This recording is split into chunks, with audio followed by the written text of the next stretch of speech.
प्रकृति का संपोषण ही विकास का सही मार्ग है। ये सब ध्यान में आ रहा है, तो उसी के अंतर्गत फिर यह होना चाहिए कि सभी राम राज्य के बारे में भी तुलसीदास जी ने जो लिखा वो पढ़ा तब समझ में आया।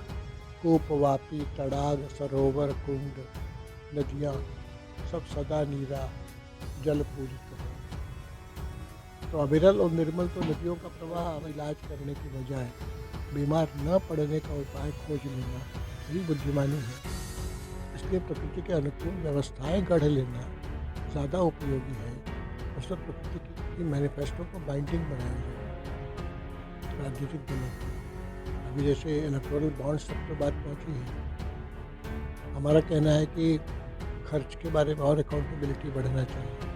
इसी प्रकार ये भी मैनिफेस्टो जो पार्टियां तैयार करती हैं उसके प्रति उनकी क्या जिम्मेदारी है ये नहीं है अभी, वो होना चाहिए। मैं मानता हूँ कि फ्रीबीज एक आपद धर्म है, उसको सामान्य धर्म में बनाना समाज में अस्वस्थता पैदा करेगा, लेकिन आपद धर्म के नाते उसकी आवश्यकता को नकार भी नहीं सकता। दूसरा जैसे अपनी दिल्ली की बात, लेकिन ये एक बात निश्चित है कि फ्रीबीज सशक्तिकरण का माध्यम नहीं हो सकता। जब सामान्य धर्म या सशक्तिकरण से जोड़ दिया जाता है तो आप धोखा दे रहे हैं। और कोई भी दल हो, सब दल आपसी प्रतिस्पर्धा की राजनीति में उलझ गए कि कोई भी एक दल यूनिलैटरली केवल अपनी तरफ से सही कदम उठावे, इसमें उनको दिक्कत महसूस होती है। नमस्कार, एनकेएम न्यूज़ में आपका स्वागत है। मैं हूं संदीप शर्मा और मेरे साथ के एन गोविंदाचार्य हैं। किसी परिचय के मोहताज नहीं है, पूरा देश उन्हें जो है वो थिंक टैंक के रूप में जानता है और आजकल वो जो है राष्ट्रीय स्वाभिमान आंदोलन के माध्यम से और नदी संवाद और लोक संसद के माध्यम से के जैसे अभियानों से जो है वो काम कर रहे हैं। उन्हीं से बातचीत के लिए हमारे साथ आज मौजूद हैं। सर, आपका बहुत बहुत स्वागत है एनकेएम न्यूज़ में। मेरा पहला सवाल जो है वो नदी संवाद को लेकर है। आप नदियों को लेकर जो है एक अभियान जो है नदी संवाद चला रहे हैं, जिसमें नदियों की बात जो है वो सरकार की बात सरकार से की जाए और समाज की बात समाज से की जाए। और इसको लेकर हस्ताक्षर अभियान भी जो है वो आपने आपके राष्ट्रीय स्वाभिमान आंदोलन जो आपने चलाया है उसमें नदी संवाद आपका एक प्रमुख अभियान है। इसके बारे में थोड़ा सा बताएं सर।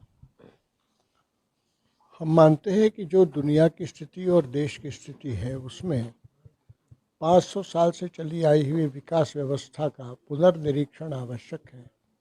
और पुनराकलन करने पर ध्यान में आता है कि विकास की कल्पना मानव केंद्रित नहीं होनी चाहिए, प्रकृति केंद्रित होनी चाहिए।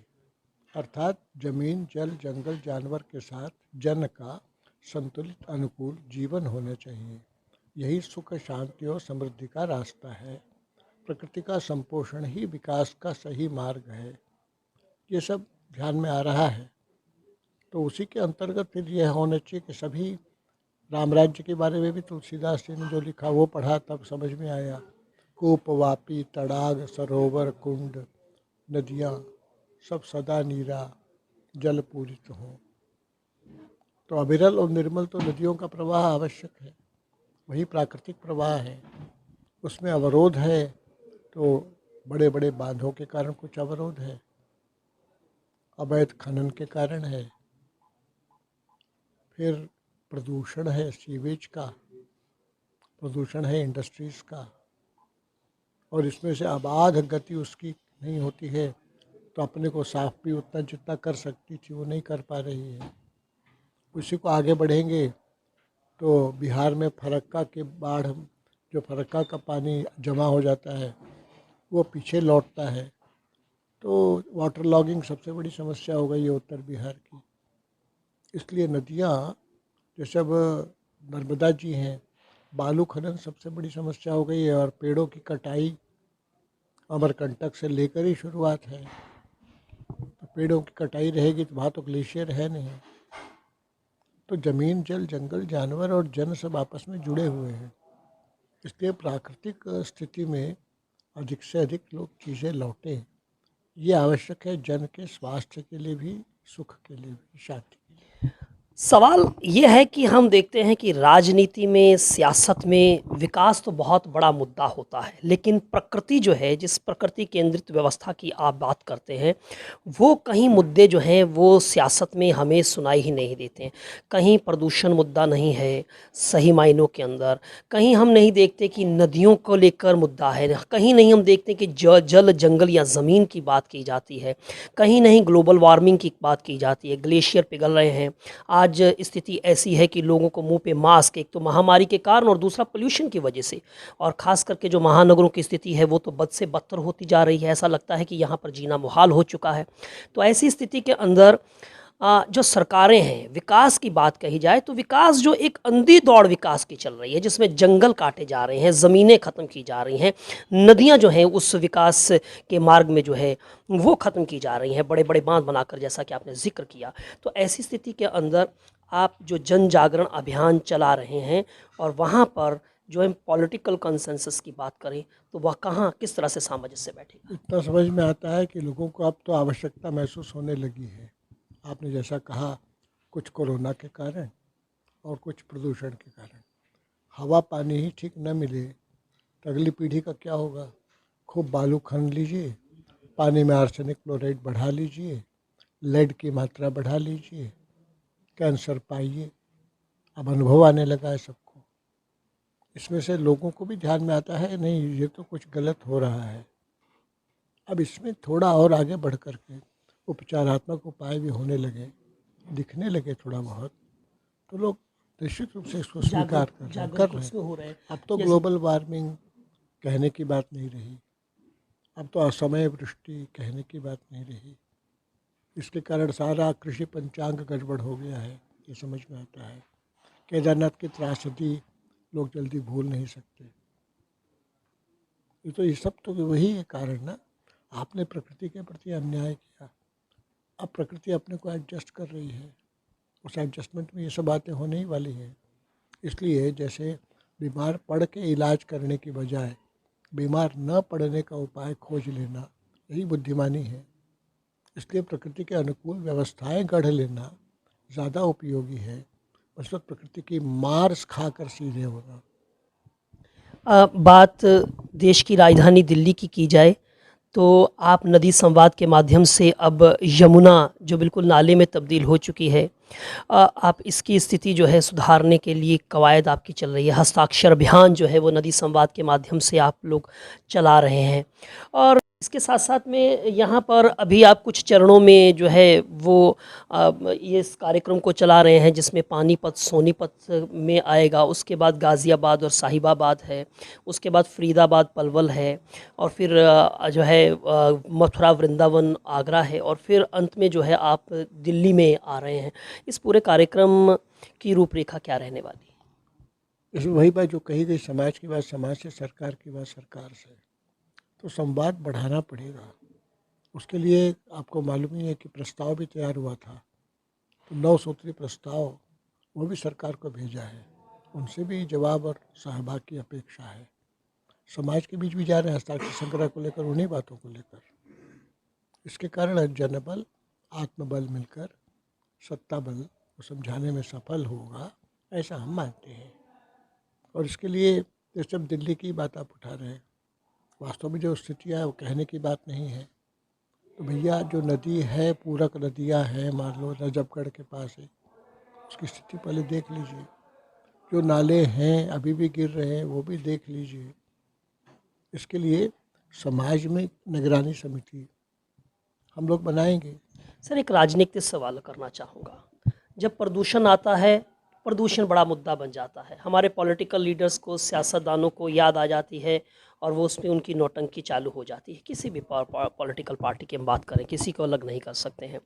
उसी तरह से जब पानी की समस्या आ जाती है तो पानी के ऊपर भी जो करना शुरू कर देते हैं, लेकिन वो जो मूल जो कारण हैं उनका कहीं ना कहीं निवारण जो है मूल समस्याओं का, वो करने की कोशिश नहीं की जाती है। खास करके लगता नहीं कि पॉलिटिकल पार्टीज संजीदा नहीं है। तो अब समाज को जिस तरह से आप जागरूक करने जा रहे हैं, अभी मैं एक छोटी सी घटना का जिक्र करना चाहूँगा। अभी दक्षिणी दिल्ली से खबर आ रही है कि पानी के लिए जो है वो झगड़े के बीच में जो है एक व्यक्ति का जो है कत्ल कर दिया गया। ये बहुत ही विडंबना वाली ऐसी जो घटनाएं आए दिन हमें मिलती हैं, और ख़ास करके महानगरों में मिलती हैं, जहाँ पे पानी टैंकर माफिया जो है वहाँ पर काम कर रहे हैं। सरकार बड़े बड़े वायदे कर देती है घर घर नल से जल पहुँचाने की, लेकिन वही ज़मीन पर उतरते हुए नहीं दिखाई देते हैं। तो ये एक जो पॉलिटिकल अकाउंटेबिलिटी है, जो वायदे किए जाते हैं, इसको लेकर क्या? ये तो आगे पॉलिटिकल रिफॉर्म्स की बात आप कह रहे हैं। अभी कल ही बात चली है इस विषय पर कि मैनिफेस्टो को बाइंडिंग बनाया जाए राजनीतिक दलों के लिए। अभी जैसे इलेक्टोरल बॉन्ड्स तक तो बात पहुंची है। हमारा कहना है कि खर्च के बारे में और अकाउंटेबिलिटी बढ़ना चाहिए। उसी प्रकार ये भी मैनिफेस्टो जो पार्टियां तैयार करती हैं उसके प्रति उनकी क्या जिम्मेदारी है, ये नहीं है अभी तक, वो होना चाहिए। उसी तरह से जनता की ओर से पिटीशंस जो दिए जाते हैं, हस्ताक्षर संग्रह ही मानो हम दें, उसका होगा क्या? सरकार उस पर करने के लिए कुछ बाध्यता तो हो, मैंडेटरी होना चाहिए। उसी तरह से रेफरेंडम की बात भी आनी चाहिए। ये सब इलेक्टोरल रिफॉर्म्स, पॉलिटिकल रिफॉर्म्स का विषय है, जो लोक असंसित नाम से सिविल सोसाइटी का रिप्रेजेंटेटिव ऑर्गेनाइजेशन अभी बन रहा है। वो इन विषयों को लेकर निगरानी भी करेगा और संवाद भी करेगा, दबाव भी देगा। यही उसका उपचार है। असल तो देखिए, बाज़ारवाद के परिणाम स्वरूप हैफजर्ड अर्बनाइजेशन, बेतरतीब शहरीकरण जो हुआ है, उसके ये सब अनिवार्य परिणाम है, अपरिहार्य परिणाम है। इसलिए संपूर्ण विकास की व्यवस्था को ही हमें बदलना पड़ेगा। जो मैं कह रहा हूँ, अधिष्ठान बदल होना पड़ेगा। ह्यूमन सेंट्रिक डेवलपमेंट की बजाय इको सेंट्रिक डेवलपमेंट। जीने दो तब जियो नहीं, उनको जीने दो तब जियो, ये मनुष्य को सोचना पड़ेगा। उसमें ज़मीन, जल, जंगल, जानवर, ये उनके लिए केवल उपभोग की वस्तु नहीं है, बल्कि उनका स्वतंत्र अस्तित्व है जिस पर मनुष्य अवलंबित है। मनुष्य को अपने अंदर चिंतन में और चरित्र में सुधार लाना पड़ेगा। वो हम समाज से बात करेंगे। एक सवाल मेरा फ्रीबीज की राजनीति को लेकर है। हमने देखा है कि अब एक चल पड़ा है, एक ऐसा एक रास्ता चल पड़ा है जिसमें सभी पॉलिटिकल पार्टीज़ जो है वो एक के बाद एक, जिस तरह से आम आदमी पार्टी की बात करें, उन्होंने एक फ्रीबीज का दिल्ली से शुरू किया, पंजाब में पहुँचे, दूसरे राज्य में पहुँचे। अब देखा देखी मजबूरी समझ लीजिए या कुछ कहिए, दूसरी पॉलिटिकल पार्टीज़ भी उसके पीछे उसी तरह की घोषणाएं जो है वो फ्रीबीज को लेकर कर रही हैं, मुफ्त जो है वो बांटने कर रही हैं। आप चूँकि थिंक टैंक के रूप में आप जाने जाते हैं, और मौजूदा समय के अंदर जो है वो ये थिंक टैंक जो है ये बहुत कम हो गए हैं, तो आपसे पूछना चाहूँगा किस तरह से मैं मानता हूँ कि फ्रीबीज एक आपद धर्म है। उसको सामान्य धर्म में बनाना समाज में अस्वस्थता पैदा करेगा, लेकिन आपद धर्म के नाते उसकी आवश्यकता को नकार भी नहीं सकते हैं। दूसरा, जैसे अपनी दिल्ली की बात उठा लीजिए और स्लम्स की ही बात उठा लीजिए, तो जो आज पॉपुलेशन है स्लम में, उनका पानी का इंटेक कितना मिलता है? कितने आते हैं ट्रक्स, पानी टैंकर्स, और कितना उसमें पाइप लगाई जा रही है? अब इसको आप देखेंगे तो उनकी सहायता करना तो आपद धर्म हो जाएगा। झुग्गी झोपड़ी बनने न दीजिए, लॉ एंड ऑर्डर का प्रॉब्लम था, ये सरकार का प्रॉब्लम था, उसमें कौन अफसर जिम्मेदार, उस पर एक्शन लेने की ज़रूरत है। वो एक पहलू हुआ, एक पहलू। लेकिन ये एक बात निश्चित है कि फ्रीबीज सशक्तिकरण का माध्यम नहीं हो सकता। जब सामान्य धर्म या सशक्तिकरण से जोड़ दिया जाता है तो आप धोखा दे रहे हैं। और कोई भी दल हो, सब दल आपसी प्रतिस्पर्धा की राजनीति में उलझ गए कि कोई भी एक दल यूनिलैटरली केवल अपनी तरफ से सही कदम उठावे, इसमें उनको दिक्कत महसूस होती है। इसीलिए समाज की ताकत की ज़रूरत है, जहाँ दल कमज़ोर पड़ने लगे और चुनाव की जीत एक मजबूरी सी मानो अगर दलों के लिए बन जाए, उसी से दलों का आकलन हो, तो मूल्यों और मुद्दों की राजनीति पर एक एक कदम तो लौटना चाहिए। जैसे शिक्षा और स्वास्थ्य, दिल्ली सरकार ने वो मुद्दा बनाया, आइए ना उस पर आगे बढ़ाइए। सही है तो स्वीकार करिए, गलत है तो विरोध करिए। इसलिए मुद्दों और मूल्यों के संदर्भ में सबको विचार करना होगा। और इसमें जैसे अभी बात चली है केंद्रीय सरकार की ओर से भी, अभी तक की विदेश नीति यहाँ चल रही है, बहस तो उस पर होनी चाहिए। तो मुद्दों और मूल्यों का कम हो जाना या तिरोहित हो जाना कई तरह से, ये लोकतंत्र के लिए शुभ नहीं होता। संवाद जारी रहे, डिबेट जारी रहे, असहमति भी जारी रहे, असहमति के प्रति सम्मान भी जारी रहे। ये लोकतंत्र को पुष्ट करने का तो यही रास्ता हो सकता है। एक चिंता आपने जाहिर की है स्लम की और अर्बनाइजेशन की, और आज की ही खबर है जिसमें सुप्रीम कोर्ट ने भी इस पर जो है जवाब तलब किया है, इस पर चिंता जताई है। जिस तरह से बेतरतीब कॉलोनियाँ जो हैं वो देश भर में, सिर्फ दिल्ली ही नहीं देश भर में कट गई हैं, उस पर चिंता उसका जताई मूल है। कारण वही है ना, आप विकास की दिशा कुछ तय करें, उसका अनिवार्य फलित है भैया। और जब आप इस तरह से अपार्टमेंट्स बनाइएगा तो वहाँ काम करने वाले लगेंगे ना, वो कहाँ रहेंगे? वर्क प्लेस से दूर कैसे रहें? उनका क्या होगा? इसलिए वर्क प्लेस के पास रखेंगे तो झुग्गी झोपड़ी बनेगी। जब आपने प्रोडक्शन सिस्टम को घर से उठाकर फैक्ट्री में ले गए तो अब से बेतरतीब शहरीकरण और उसके परिणाम स्वरूप शहरीकरण छोड़ दीजिए, स्लमीकरण। और इसमें देखिएगा ये भारत को अमेरिका बनाने की जो कोशिश थी उसका हिस्सा है। ब्राज़ील ने सन 60 में ही ये प्रयोग करके देख लिया। आज आप गौर करिए कि ब्राज़ील में 23 करोड़ आबादी है और उसमें से 14 करोड़ तो स्लम में रहते हैं। और स्लम का मतलब हुआ कि बेसिक सिविक कम्युनिटीज़ में से 1% उसको मिलेगा, अपार्टमेंट वालों को, बंगला वालों को 99% सुविधाएं मिलेंगी। तो गैर बराबरी तो बढ़ेगी, गैर बराबरी बढ़ेगी तो अराजकता भी फैलेगी। ये सब उस विकास कहे जाने वाली व्यवस्था का प्रतिफल है। एक आखिरी सवाल पूछना चाहता हूँ सर, हमने देखा है जैसे मैंने कहा कि थिंक टैंक्स की जो है वो काफ़ी कमी हो गई है। इस भाग दौड़ की स्थिति के अंदर आपने तो बड़ा ध्यान के लिए समय निकाला और आप हमेशा ध्यान में लगे रहे, लेकिन आज हम देखते हैं कि विचारों में कहीं मूल विचार जो हैं वो कहीं हमें जो है खोते हुए नज़र आ रहे हैं। कौन सी विचारधारा, कौन सी पार्टी की कौन सी आइडियोलॉजी है, ये सियासतदानों से लेकर तमाम संगठनों के बीच में इस तरह से चल पड़ा है। इसको लेकर आप क्या, आपका दृष्टिकोण क्या है, क्या देखते हम हैं? मानते हैं जो बहुत कम शब्दों में कह दिया गया था, नेशन फर्स्ट, इसी की व्याख्या लोग कर लें ठीक से, अपने अपने ढंग से करें, कोई बात नहीं। नेशन फर्स्ट ये साइकोलॉजी, अगर साइकोलॉजी के साथ साथ बिहेवियरल नेशनलिज्म में आ जाए, इमोशनल नेशनलिज्म केवल नहीं, बिहेवियरल नेशनलिज्म, भावनात्मक राष्ट्रवाद केवल नहीं, व्यवहारात्मक राष्ट्रवाद, जीवन तदनुसार चले, तो ये सभी को करना चाहिए। किसी भी विचारधारा के हो तो क्या हो गया, देश के तो हैं, देश के हवा पानी में ही तो पले बड़े हैं, देश के अन्न जल से ही तो पढ़े हैं। इसलिए नेशन फर्स्ट इतना पहले मान लें, बाकी सब उलझने उसमें से सुलझाई जा सकती है। बातचीत के लिए धन्यवाद, बातचीत के लिए शुक्रिया।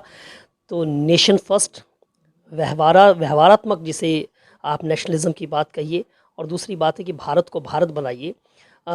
उसकी मूल पहचान जो है वो ख़त्म नहीं होनी चाहिए। हम देखते हैं कि हमारे सियासतदान देश के विभिन्न राज्यों को, विभिन्न शहरों को और यूरोपियन कंट्रीज़ के साथ में तुलना करते हुए दिखाई देते हैं कि ऐसा बना देंगे। दिल्ली के बारे में भी जग जाहिर है। तो हर एक राज्य की जो है अपनी अपनी प्रकृति है, तो भारत की अपनी पहचान है, तो भारत को भारत बनाइए। ये तमाम बातें जो है, बातचीत के लिए बहुत बहुत शुक्रिया सर। तो हमारे साथ के एन गोविंदाचार्य थे, जो अब भी समाज के अंदर जो है अपनी भूमिका जो है वो देश के अंदर जो है वो निभा रहे हैं। Sandeep Sharma, NKM news, Delhi.